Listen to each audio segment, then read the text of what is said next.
Hello everyone, how are you all? I hope you guys are doing well. So guys, welcome back to our channel and start करेंगे अपना आज का session. तो आज के session में हम लेकर आए हैं फिर से आपकी महा मैराथन क्लास, जो कि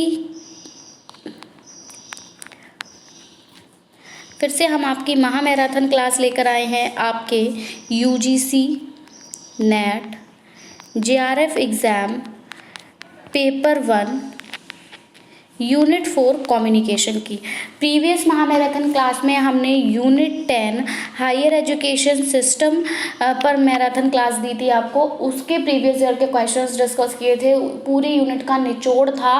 और अब हम सेम बिल्कुल उसी पैटर्न में आगे बढ़ रहे हैं यूनिट 4 के लिए, दैट इज़ कम्युनिकेशन। तो कम्युनिकेशन टॉपिक से जितने भी हमारे प्रीवियस ईयर में आए हुए क्वेश्चंस हैं उनको हम यहाँ पर कवर करेंगे मैराथन वीडियोज़ के माध्यम से। और यहाँ पर भी हम ये जो आपकी यूनिट 4 है इसका कंप्लीट निचोड़ों का पूरा निचोड़ इस यहाँ पर आपको देखने को मिलेगा। तो वीडियो को विदाउट स्किप के लास्ट तक ज़रूर देखें, क्योंकि सेशन आपके लिए रहने वाला है बहुत ज़्यादा इंपॉर्टेंट। तो वीडियो को विदाउट स्किप के आपको लास्ट तक देखना है, ताकि कोई भी इंपॉर्टेंट क्वेश्चन प्लस साथ में जो भी इन्फॉर्मेशन आपको दी जाती है ना, एक्स्ट्रा इन्फॉर्मेशन, वो आप मिस ना करें। एंड वन मोर थिंग, अगर अभी तक आप हमारे चैनल पर नए हैं या फिर आपने हमारे चैनल को सब्सक्राइब नहीं किया है, तो यूजीसी नेट एग्ज़ाम की ऐसे ही प्रिपरेशन के लिए मैराथन क्लासेस के लिए, back to back marathon classes के लिए चैनल को सब्सक्राइब करें और बेल आइकन को प्रेस करना बिल्कुल भी ना भूलें, ताकि हम अपनी जब भी कोई न्यू वीडियो अपलोड करें तो नोटिफिकेशन सबसे पहले आपको मिल सके।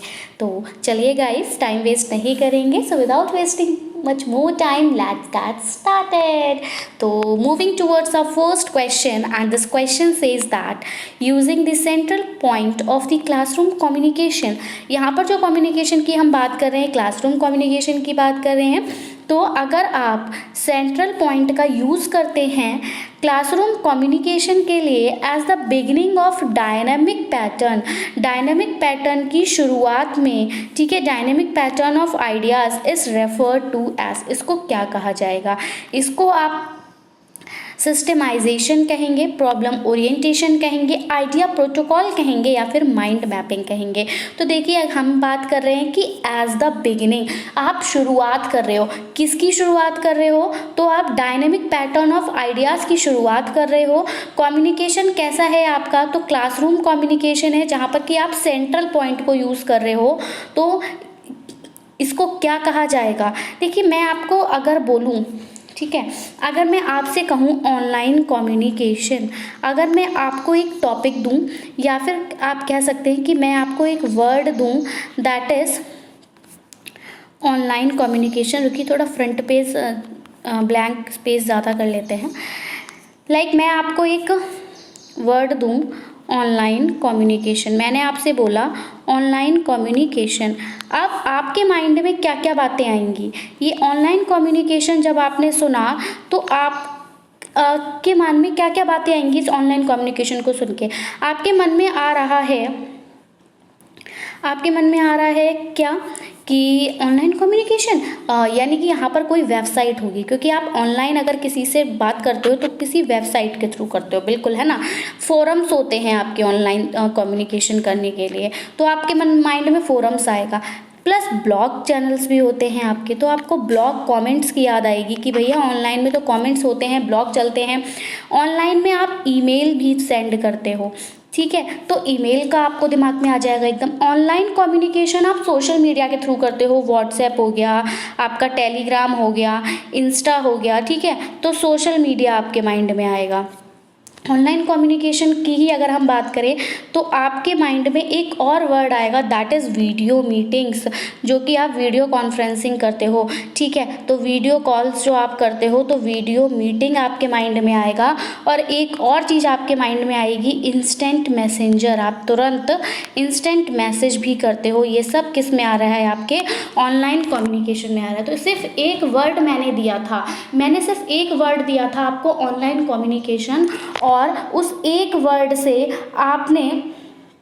मैंने सिर्फ आपको एक वर्ड दिया था ऑनलाइन कम्युनिकेशन, और इस एक वर्ड से आपने इतने सारे जो थे वो आइडियाज़ डेवलप कर लिए अपने माइंड में। तो यही जो कहलाता है, ये आपका कहलाता है माइंड मैपिंग। क्या कहलाता है? Mind mapping. तो ये बेसिकली जो माइंड मैपिंग होता है ये एक आपका विजुअल टूल होता है। कैसा टूल होता है? विजुअल टूल होता है। बात करूँ तो ये क्या करता है? ये आपको शो करता है मैप ऑफ वर्ड्स। क्या शो करता है? वर्ड्स का मैप, जैसे कि अभी हमने बनाया था। तो ये आपको मैप ऑफ वर्ड्स शो करता है, सेंटेंसेस शो करता है, ताकि क्या कर सकें आप? कनेक्ट कर सकें आइडियाज़ के साथ। क्या कर सकें? आइडियाज़ के साथ कनेक्ट कर सकें और डिफाइन कर सकें, क्लैरिफाई कर सकें किसी भी एक पर्सन के थॉट्स को। तो हमारा जो करेक्ट आंसर यहाँ पर जाएगा that goes with option number 4, that is mind mapping. I hope आपको आंसर क्लियर हुआ होगा। आगे बढ़ेंगे, देखेंगे सेम क्वेश्चन हिंदी में। तो विचारों के गतिशील पैटर्न की शुरुआत के रूप में कक्षा संचार के केंद्रीय बिंदु का उपयोग करना कहा जाता है। क्या कहा जाता है? व्यवस्थितीकरण कहा जाता है, समस्या अभिविन्यास कहा जाता है, आइडिया प्रोटोकॉल कहा जाता है, या माइंड मैपिंग। तो ये कहा जाता है आपका माइंड मैपिंग, जहाँ पर आप क्या करते हो? आइडियाज डेवलप करते हो। Question number 2. So question number 2 for session is every type of communication is affected by its। हर तरह का जो कम्युनिकेशन होता है वो किससे प्रभावित होता है? रिसेप्शन से, ट्रांसमिशन से, नॉन रेगुलेशन से, या फिर कॉन्टेक्स्ट से। देखिए हम कह सकते हैं कि ठीक है रिसेप्शन से भी आपका कम्युनिकेशन अफेक्टेड हो सकता है, ठीक है। ट्रांसमिशन से भी हो सकता है कि अगर ट्रांसमिट नहीं हो रही है इन्फॉर्मेशन अच्छे तरीके से, सही तरीके से, तो कहीं ना कहीं कम्युनिकेशन पर प्रभाव पड़ेगा। या फिर रेगुलेशन नहीं हो रहा, मतलब अगर जो आइडियाज़, जो थॉट, जो बातें आनी है वो कंप्लीट पैटर्न में नहीं आ रही तब भी होगा। और कॉन्टेक्स्ट से भी अफेक्ट होगा। लेकिन अगर हम बात करें इन चारों में, चारों ही ऑप्शंस आपके सही हैं। देखिए कितने क्लोज ऑप्शंस यहाँ पर आपको दिए हुए हैं। एनटीए ऐसा ही करता है, आपको बहुत ज़्यादा उलझाता है। तो चारों ही आंसर्स हमारे ठीक है। हमें बताना है मोस्ट एप्रोप्रिएट। अब हमें इनमें से सबसे ज़्यादा वाले को चूज़ करना होगा।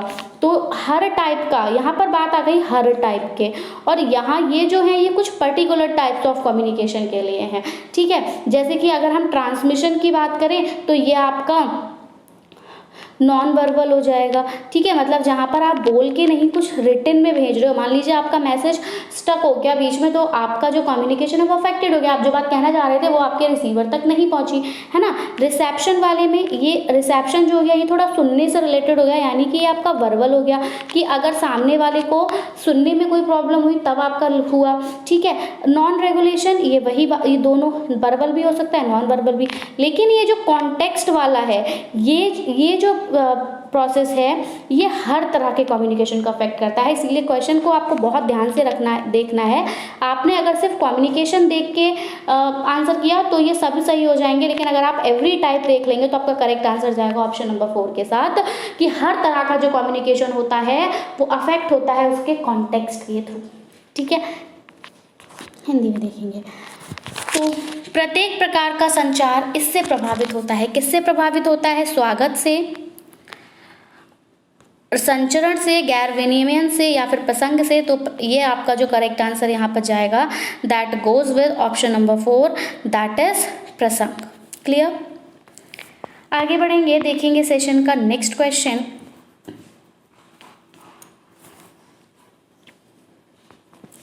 बहुत गर्मी होती है, आपको वॉइस प्रॉब्लम ना आए इसलिए मैं फ़ैन ऑफ करके वीडियो बनाती हूँ। आप सोच सकते हो इतना ज़्यादा हाई टेम्परेचर पे मई जून की गर्मी में मैं आपके लिए फ़ैन ऑफ करके 20 to 30 मिनट्स की वीडियो बना रही हूँ। इतना स्ट्रगल मैं आपके लिए कर रही हूँ, तो आप मेरे को वीडियो पे लाइक नहीं कर सकते, उसको शेयर नहीं कर सकते, क्या चैनल को सब्सक्राइब नहीं कर सकते, हमारा वॉच टाइम नहीं इंक्रीज़ करा सकते। तो अगर हम आपके लिए कुछ कर रहे हैं तो बदले में आप भी हमारे लिए कुछ करिए। तो मेरा आप सभी से बस यही रिक्वेस्ट है कि प्लीज़ एंड प्लीज़ हमारे चैनल पे वॉच टाइम को इंक्रीज़ करिए, वीडियो को विदाउट स्किप किए देखिए, सो दैट आपको भी हेल्पफुल रहे और हमें भी हेल्पफुल रहे, ठीक है। मेरी जो इतनी मेहनत जो मैं कर रही हूँ आपके लिए उसका कुछ तो मुझे फल मिले ना, तो ये फल तो मुझे आपसे ही मिल सकता है। तो चलिए अब क्वेश्चन स्टार्ट करेंगे। Attitudes, actions and appearances in the context of classroom communication are considered as. हम कह सकते हैं कि जो भी एटीट्यूड होता है, जो भी एक्शंस लिए जाते हैं, जो भी कार्य होते हैं, या जो अपीयरेंस होती है क्लासरूम कम्युनिकेशन के कॉन्टेक्स्ट में, उसको क्या कहा जाता है? उसको वर्बल कहा जाता है, उसको नॉन वर्बल कहा जाता है, उसको इम्पर्सनल कहा जाता है, या फिर उसको इर्रेशनल कहा जाता है। तो देखिए, एटीट्यूड की अगर मैं बात करूं तो किसी का एटीट्यूड जो है वो हमें बोलने से पता नहीं चल रहा, हमें उसके एक्सप्रेशन से पता चल रहा है ना। लोग टेढ़े मेढ़े मुंह करते हैं जिनको ज़्यादा एटीट्यूड होता है, आप लोगों ने देखा होगा, तो उसके एक्सप्रेशन से हमें पता चल रहा है कि वो किस टाइप का एटीट्यूड शो कर रहा है। कुछ लोग बहुत ज़्यादा पोलाइट होते हैं तो उनके फेस एक्सप्रेशन उसी तरह से होते हैं, बहुत ज़्यादा फेस पे एक बहुत ज़्यादा पोलाइटनेस होती है, एक इनोसेंस होती है, वो एक प्यारी सी स्माइल अपने फेस पे रखते हैं, आपको आंसर करते हैं। उनके चेहरे पर आपको देखकर कोई भी एक जेलसी वाली फीलिंग नहीं होती है ना। तो या फिर खुद को बड़ा समझने की, हाँ मित्र बड़े हो, तो थोड़ा एक्सप्रेशन से हमें पता चलता है पर्सन का एटीट्यूड। दूसरा, एक्शन, अगर कोई कार्य कर रहा है, ठीक है, मान लीजिए एक्शन हम ऐसे मान सकते हैं कि मैंने आपको एक बुक उठाकर दी, ठीक है, तो मैंने क्या किया, एक्शन किया। यहाँ पे ये भी जो है, ये भी कैसे होगा, देखकर पता चल रहा है, ठीक है, बोल नहीं रही हूँ मैं, ना तो आपको कुछ लिख के दे रही हूँ, ठीक है। एंड अपीयरेंस, और मैं दिखने में कैसी लग रही हूँ ये भी आप देखकर पता लगाओगे, बोलने से पता नहीं चलेगा। अगर सामने वाला कहता है कि जो हमें यूट्यूब पर मैम पढ़ाती हैं उनकी हाइट इतनी है और उनका कलर ऐसा है, उनका कलर कॉम्प्लेक्शन ऐसा है, उनकी आइज़ बड़ी हैं, या उनके हेयर शॉर्ट हैं, इस टाइप से अगर वो आपको एलैबोरेट करेगा तो आप मेरी इमेज को अपने माइंड में नहीं बना सकते, है ना। तो वर्बली जो है किसी का अपीयरेंस हम डिस्क्राइब नहीं कर सकते, बस उसका, लेकिन अगर अपीयरेंस की हम बात करें तो हम देख कर ज़्यादा अच्छे तरीके से उसको समझ पाएंगे। किसी के डिस्क्राइब करने से, किसी को वर्बली बता देने से हम नहीं समझ पा रहे हैं।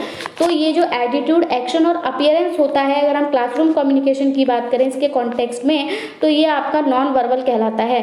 अब क्लासरूम कम्युनिकेशन के कॉन्टेक्स्ट में इन तीनों चीज़ों को अगर मैं बताऊं तो हम ऐसे कह सकते हैं कि एटीट्यूड, मान लीजिए आपके क्लास में कुछ स्टूडेंट्स हैं जो बहुत ज़्यादा एटीट्यूड वाले हैं, मतलब उनको लगता है ओ ये वाला मैं तो आगे ही बैठूंगा, मुझे पीछे नहीं बैठना, आगे मैं क्यों बैठूंगा, अरे मेरे पापा इतने बड़े बिजनेसमैन हैं, मैं पीछे क्यों बैठूं, ठीक है। तो ये बच्चा एटीट्यूड शो कर रहा है, तो ये एटीट्यूड, वो नहीं मैं तो आगे ही बैठूंगा, रोज न्यू बॉटल्स लेकर आ रहा है, वो लोगों को शो कर रहा है ये मेरी बॉटल है, ठीक है, या फिर बॉटल से पानी पी रहा है, किसी से बोल नहीं रहा है क्योंकि भैया वो बहुत बड़ा है। तो ये एटीट्यूड अगर कोई स्टूडेंट क्लास में शो कर रहा है, ये भी आपका नॉन वर्बल है। कोई एक्शन वो कर रहा है, मान लीजिए किसी ने उसकी बॉटल छू दी तो वो उसको मार रहा है कि तुमने मेरी बॉटल कैसे छू ली, गंदी हो गई टाइप है, तो ये एक्शन हो गया। और वो दिखने में कैसा है तो ये उसकी अपीयरेंस हो गई। या फिर टीचर आपको क्लासरूम में कोई डायग्राम बना रहा है तो वो अपीयरेंस हो गया।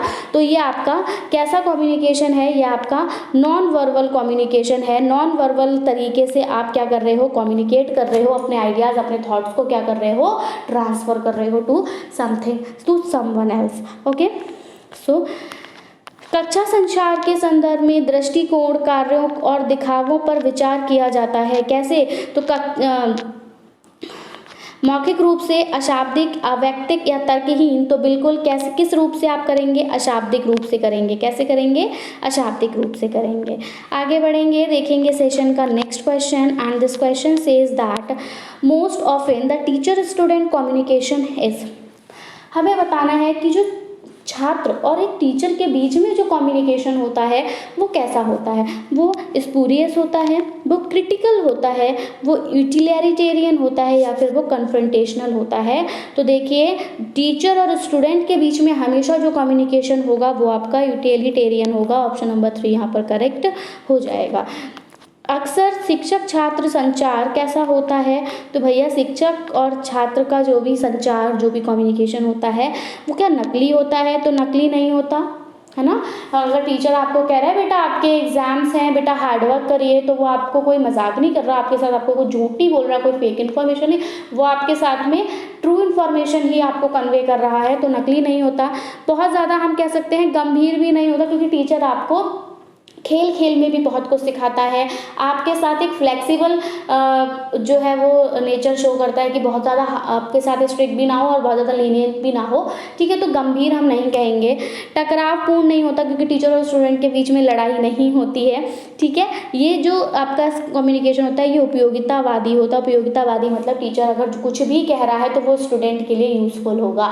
तो अगर टीचर और स्टूडेंट आपस में कम्युनिकेट करते हैं तो स्टूडेंट को टीचर से बहुत सारी ऐसी इंफॉर्मेशंस मिलेंगी जो उसके लिए यूजफुल रहने वाली होंगी या यूजफुल रहेंगी, ठीक है। अब जैसे मेरा और आप, मान लीजिए मैं आपको पढ़ा रही हूँ तो मैं टीचर हो गई और मैं आपके साथ कम्युनिकेट कर रही हूँ, तो आपका और मेरे बीच में जो कम्युनिकेशन हो रहा है वो कैसा है, वो इटैलिटेरियन है, नकली नहीं है। क्योंकि मैं आपको कोई भी फेक इन्फॉर्मेशन नहीं दे रही हूँ। मैं आपसे नहीं कह रही कि आप यूजीसी नेट का मैं उस पर लिख के ला रही हूँ कि यूजीसी नेट आपको पढ़ा रही हूँ और मैं आपको यूजीसी नेट ना पढ़ा के मैं आपसे बोलूँ कि कम्युनिकेशन का टॉपिक आज हम डिस्कस करेंगे और कम्युनिकेशन के टॉपिक की जगह मैं आपके साथ में एनवायरनमेंट डिस्कस कर रही हूँ। तो ऐसा मैं नहीं कर रही, तो नकली नहीं है हमारा communication.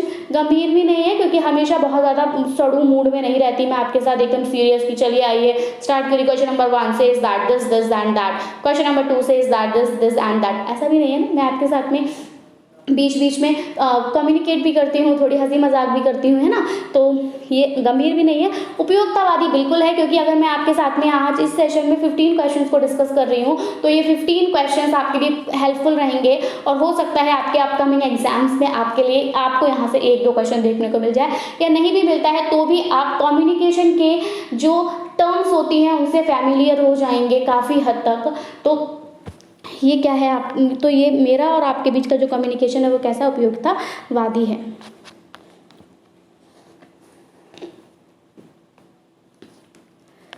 Question number 5, in a classroom a communicators trust level is determined. Classroom में हम जो कम्युनिकेटर होता है उसके ट्रस्ट लेवल को डिटरमाइन करते हैं कैसे।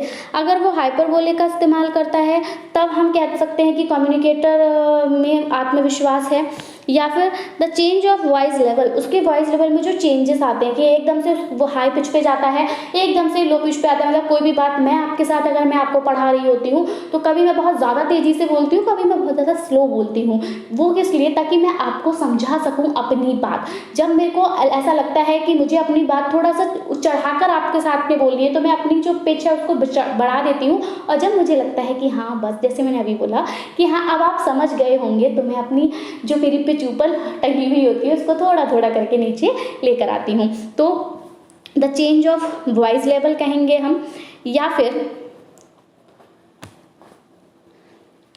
The use of abstract concepts कहेंगे कि अगर आप एब्स्ट्रैक्ट मतलब आप कह सकते हो कि इन्फिनिटी में आप सोच रहे हो, अमूर्त तरीके से सोच रहे हो, जो आपको दिख रहा है उसके बारे में तो आप चिंतन कर रहे हो, साथ साथ जो आपको नहीं दिख रहा अगर वो उसके बारे में भी चिंतन कर रहा है, तब हम कह सकते हैं कि कम्युनिकेटर का जो ट्रस्ट लेवल है वो उससे आप डिटरमाइन कर लोगे। या फिर आप उसके ट्रस्ट लेवल को आई कॉन्टेक्ट से डिटरमाइन कर सकते हो।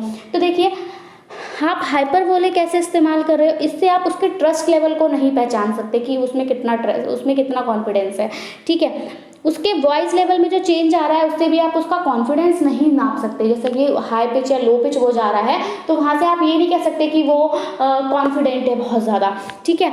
अगर वो एब्स्ट्रैक्ट कॉन्सेप्ट का यूज़ कर रहा है तब भी आप उसको कॉन्फिडेंट नहीं कह सकते। आप कब कहोगे कि कम्युनिकेटर कॉन्फिडेंट है, जब आपके साथ वो प्रॉपर आई कांटेक्ट करके बात कर रहा है, वो अपनी आईज नीचे नहीं कर रहा, वो अपनी नजरें इधर उधर नहीं, आपकी आंखों में आंखें डाल के अगर आपसे वो बात कर रहा है तो वो बिल्कुल कॉन्फिडेंट है अपनी बात के लिए, जो बात वो आपसे कह रहा है। क्लियर है। तो ऑप्शन नंबर 4 यहाँ पर करेक्ट हो जाएगा। हिंदी में देखेंगे, एक कक्षा में एक संचारक के विश्वास का स्तर निम्न द्वारा निर्धारित होता है।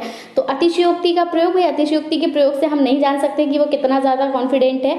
आवाज़ के स्तर में परिवर्तन नहीं, अमूर्त अवधारणाओं का प्रयोग नहीं, आंख मिलाना, जैसे जितना बेहतर आपका उसके साथ आई कांटेक्ट होगा उतने अच्छे से आप पता लगा सकते हैं कि जिससे आप बात कर रहे हैं वो कितना कॉन्फिडेंट है, ठीक है ना। Moving towards our next question, देखिए बहुत इंपॉर्टेंट क्वेश्चन है क्योंकि यहाँ पर आपको देखिए डिफरेंट टाइप्स ऑफ कम्युनिकेशंस के बारे में पता चलेगा, ठीक है। So imagine you are working in an educational institution. चलिए अब इमेजिनेशन करते हैं। तो सोचिए आप एक इंस्टीट्यूशन में, एक एजुकेशनल इंस्टीट्यूशन में आप काम करते हैं, सॉरी वर्किंग नहीं है, वर्किंग है, इल्यूजन हो जाता है थोड़ा। Imagine you are working in educational institution, आप एक एजुकेशनल इंस्टीट्यूशन में वर्क कर रहे हैं, ऐसा सोच लीजिए, where people are of equal status, जहाँ पर जो लोग हैं वो इक्वल स्टेटस के हैं, तो which method of communication is best suited and normally employed in such a context. तो इसमें आप हॉरिजॉन्टल इसको आप कैसा कम्युनिकेशन कहोगे कि आप एक स्कूल या एक कॉलेज में वर्क कर रहे हो, ठीक है, और वहाँ पर जो लोग हैं उन सभी का जो स्तर है, जो स्टेटस है वो समान है। हॉरिजॉन्टल कम्युनिकेशन है, वर्टिकल कम्युनिकेशन है, कॉर्पोरेट कम्युनिकेशन है, या फिर क्रॉस कम्युनिकेशन है। तो देखिए अब यहाँ पर आ जाइए, बहुत अच्छे से समझेंगे, मैं ब्लैंक स्पेस ले रही हूँ। देखिए यहाँ पर जो करेक्ट आंसर आपका जाएगा that goes with horizontal communication. अब वो कौन से ऑप्शन में था वो मुझे याद नहीं है, मैं आपको बताऊंगी कि हॉरिजॉन्टल कम्युनिकेशन होता क्या है।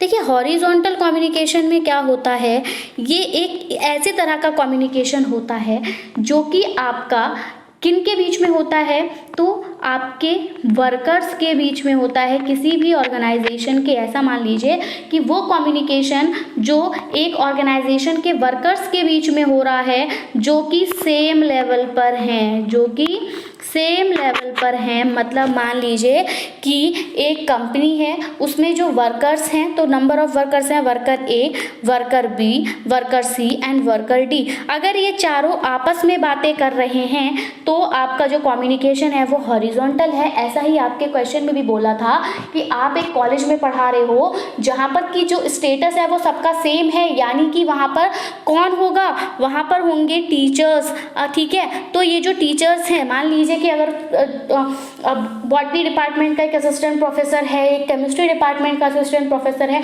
तो है तो दोनों असिस्टेंट प्रोफेसर ना। अगर वो बात कर रहे हैं आपस में तो उनका कम्युनिकेशन कैसे हो रहा है, इक्वल स्टेटस पे हो रहा है, वो सेम पोस्ट पर है, ठीक है। सब्जेक्ट अलग है but they are on the same post. तो इसीलिए हमने बोला कि यहाँ पर ये जो कम्युनिकेशन होगा ये कैसा होगा, हॉरिजॉन्टल होगा। इसका हम एग्जांपल ऐसे भी दे सकते हैं कि हॉरिजॉन्टल कम्युनिकेशन कब होगा, जब आप अपनी डिपार्टमेंट में, मतलब मान लीजिए आप केमिस्ट्री डिपार्टमेंट से हैं तो आप केमिस्ट्री डिपार्टमेंट में ईमेल करके आप बता रहे हैं कुछ भी, तो that is also called horizontal communication. जब आप अपने टीममेट्स, ठीक है, अपने ग्रुप्स के साथ में कॉफ़ी पर जा रहे हैं तो यहाँ पर जब आप कम्युनिकेशन कर रहे हैं that communication is known as horizontal communication. And one more important thing जो आप नोट कर लीजिए, यहाँ से भी आपको क्वेश्चन ज़रूर से देखने को मिल सकता है और कन्फ्यूज़न हो सकता है। हॉरिजॉन्टल कम्युनिकेशन को हम एक और नाम से जानते हैं जिसको कहा जाता है लेटरल कम्युनिकेशन। क्या कहते हैं, हॉरिजॉन्टल कम्युनिकेशन को हम लेटरल कम्युनिकेशन भी कहते हैं। इसको नोट डाउन कर लीजिए, क्लियर है। अब आपने चलिए हॉरिजॉन्टल कम्युनिकेशन देख लिया, यहाँ ऑप्शन में आपको वर्टिकल कम्युनिकेशन भी दिया था। तो आइए जब हॉरिजॉन्टल देखा है तो चलिए वर्टिकल भी देख लें, क्योंकि हो सकता है वर्टिकल से हमें क्वेश्चन मिल जाए।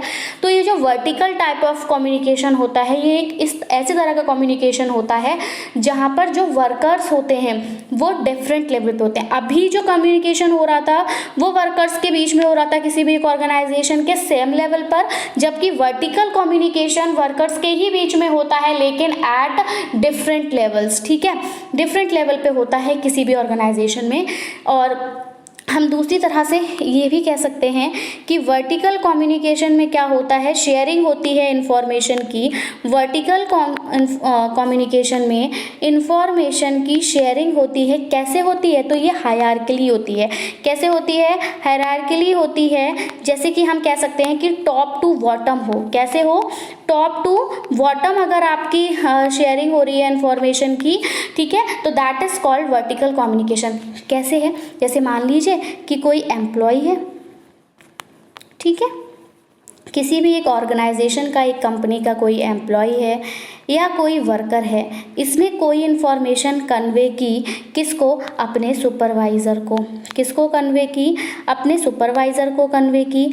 अब ये जो सुपरवाइज़र था इसने ऊपर जो भी आप कह सकते हो कि डिपार्टमेंट हेड था उसको कन्वे की इन्फॉर्मेशन, ठीक है। इन्होंने एम्प्लॉय के बीच में और सुपरवाइजर के बीच में कम्युनिकेशन हुआ, फिर सुपरवाइजर और डिपार्टमेंट हेड के बीच में कम्युनिकेशन हुआ। अब डिपार्टमेंट हेड ने जो इन्फॉर्मेशन यहाँ एम्प्लॉय से मिली थी वो सुपरवाइजर को मिली, सुपरवाइजर ने डिपार्टमेंटल हेड तक पहुंचाई।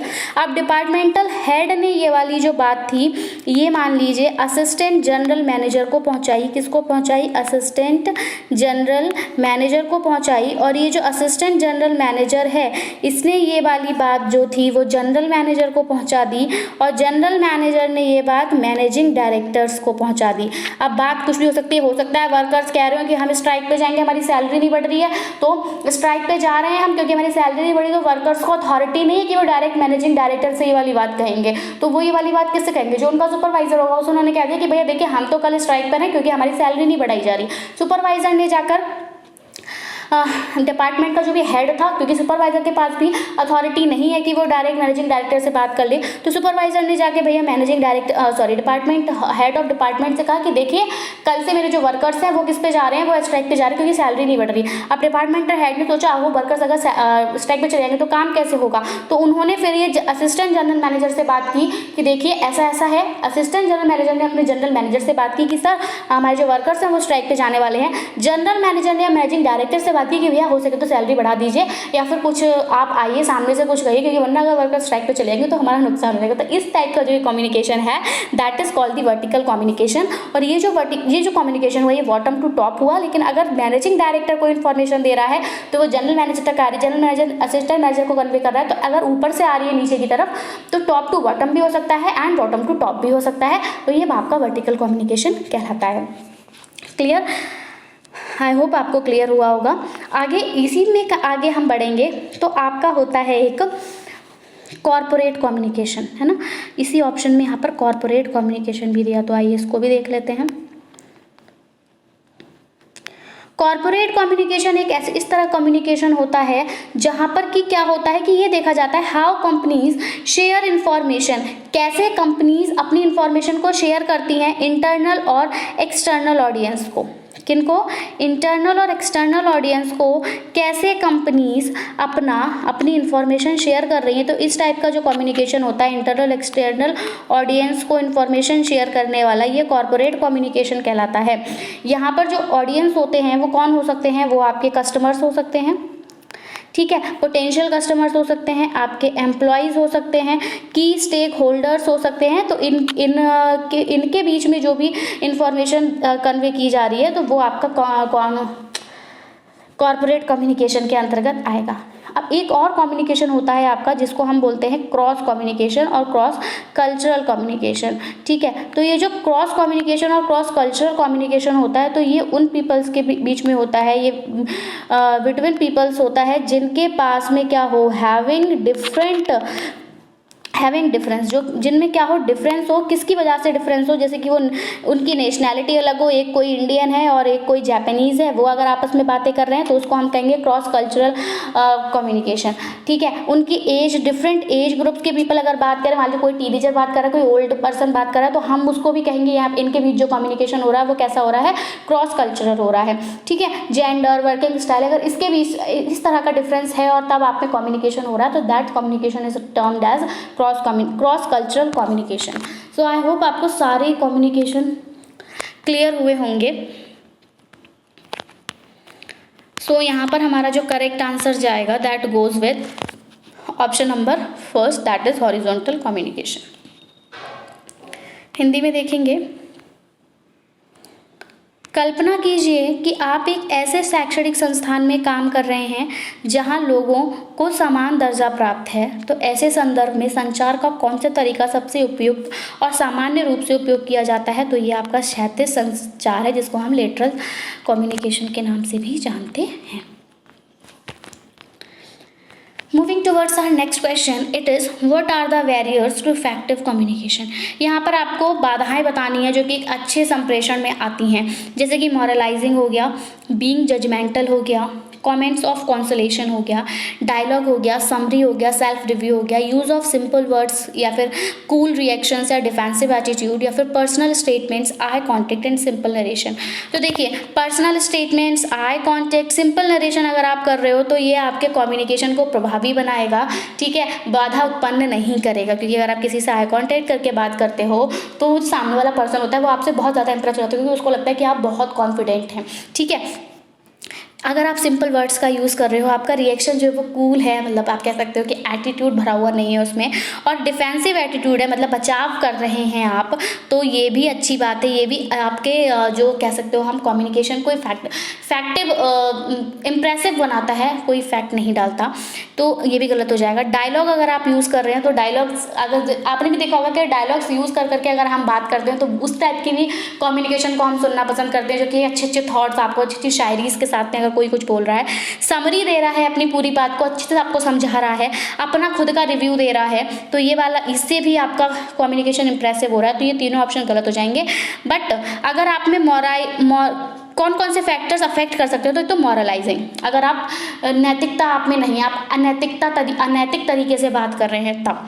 अगर आप जजमेंटल हैं कि नहीं नहीं मेरी बात ही सही है, आप खुद ही जजमेंटल हैं, आप दूसरे को जज नहीं करने दे रहे कि आपने जो कहा वो सही है, नहीं, आप खुद से कह रहे हो कि नहीं मैंने जो कहा वो तो सही है, बिल्कुल 100% श्योर हूँ मैं, गलत हो ही नहीं सकता, तो तब जो है वो एक कम्युनिकेशन में आपकी बाधा आती है, और आप जो कमेंट्स करते हो कंसोलेशन के उससे। सो ऑप्शन नंबर 1 ही है आपका करेक्ट हो जाएगा।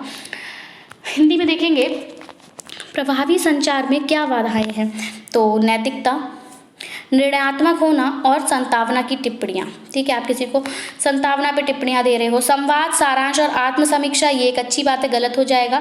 सरल शब्दों का प्रयोग अगर आप कर रहे हो, आपकी शांत प्रक्रियाएं हैं, आपका रक्षात्मक रवैया है, तो ये भी आपके कम्युनिकेशन को इम्प्रेसिव बना रहा है। व्यक्तिगत कथन, आंखों से संपर्क, सरल कथन, ये भी अच्छा है। हमें बताना है नेगेटिव वाला, तो नेगेटिव यही है कि आप या तो नैतिकता शो नहीं कर रहे, आपका निर्णयात्मक, आप खुद ही निर्णय ले रहे हो, और संतावना पे आप टिप्पणियाँ कर रहे हो। So option number 1 is the correct answer for this question.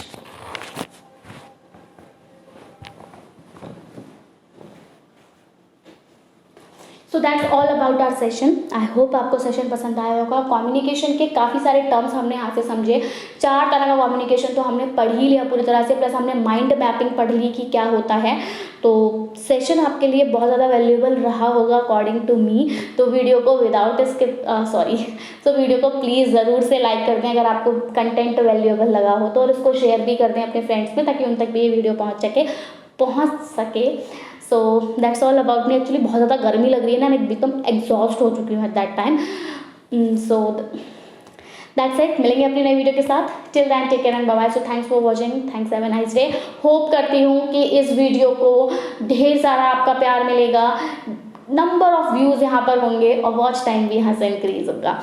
सो चलिए, thanks, have a nice day.